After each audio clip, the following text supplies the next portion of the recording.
Good morning. I'm tired from last night. I guess you saw the post, right? Well, this dew is falling early in the morning. So let's just get into it.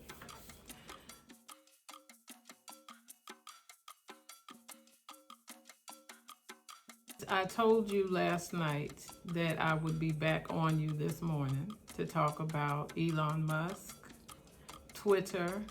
I need to include Facebook, or excuse me, Meta. And I need to make sure that we all understand something here. To begin with, what's in a name, right? Have you ever looked into what Musk is made of? The perfume or the scent? What Musk really is? Well, that gets us on a right path to understanding the nature of the person if we can use the contents of Musk as a template. That's just one thought. I have a lot of thoughts. We need to make sure that we're on the same page when we talk about the law of diminishing returns. It is an economic principle. I'm reading from a sheet of paper here, my notes, to make sure that I'm precise. Money is, if nothing else, precise. At any given time or stage of technological advance, the law of diminishing returns observes that an increase in productive factors applied beyond a certain point fails to bring about a proportional increase in production. Now let's talk about sunk cost. There is sunk cost, and then there is sunk cost fallacy. Sunk cost is a cost already incurred that cannot be adjusted, and it's represented by a fixed asset that is in use. The fallacy part comes in when a person is reluctant to abandon a strategy, despite all evidence that it is a much more beneficial choice to abandon that strategy. So basically, you've put so much into it, you just can't let it go. That happens in life, but in business, it can be detrimental. I think both of them are obviously brilliant businessmen, but there's a way to go about things. And I think Mark Zuckerberg has it right. Have a succession plan. Don't just jump out there willy-nilly and expect people to just embrace your idea and how you feel about it. Feel about it, not think or count money about it. And make no mistake, he is a businessman par excellence. Why? Is because he took responsibility, but he also took the money. Musk seems to thrive in this area of what I talked about with sunk cost fallacy.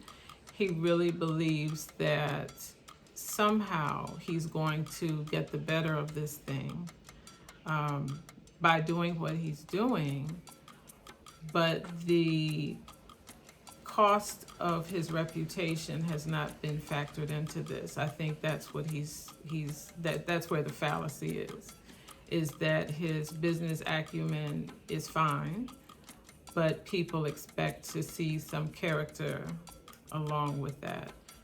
Everything cannot be served on ice. Some things you're going to have to couch it and let the person choose, and if that is your determination, that's fine. But ultimatums really never work, and the people who stay, it's really only a matter of time. They're probably just not resigning because they have other obligations that make it impossible or would jeopardize something very important to them in the process.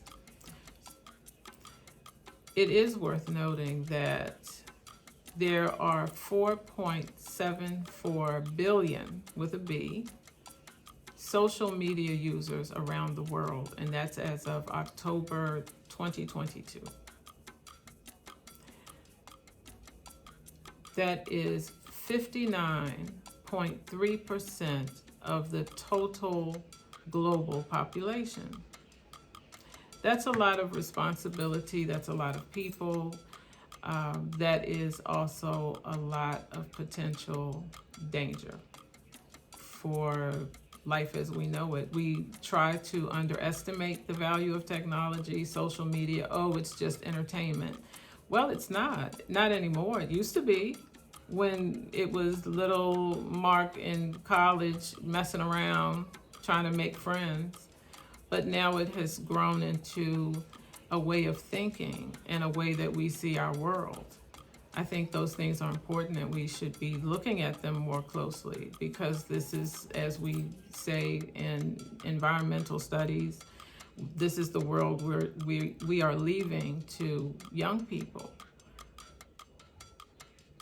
We need to think about that very seriously, because we're going to be the elderly one day, and we'll be too old, too frail, too tired to get involved the way that we could potentially be involved right now.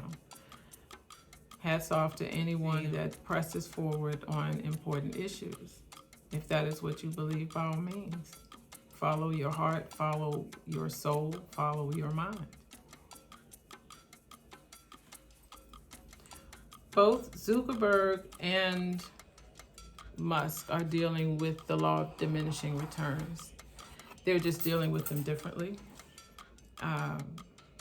I believe that they both see it that way, but their approach is different. Mark Zuckerberg has a succession plan, and Musk and his team seem to be operating on a sycophant plan. That cannot be good. That cannot be good. Someone has to be able to speak truth to power.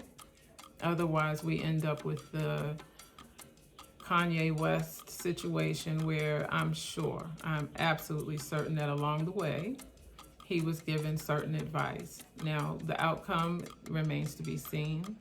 I think the more we hear from him, the more we are still confused, and we're looking for clarity, my brother.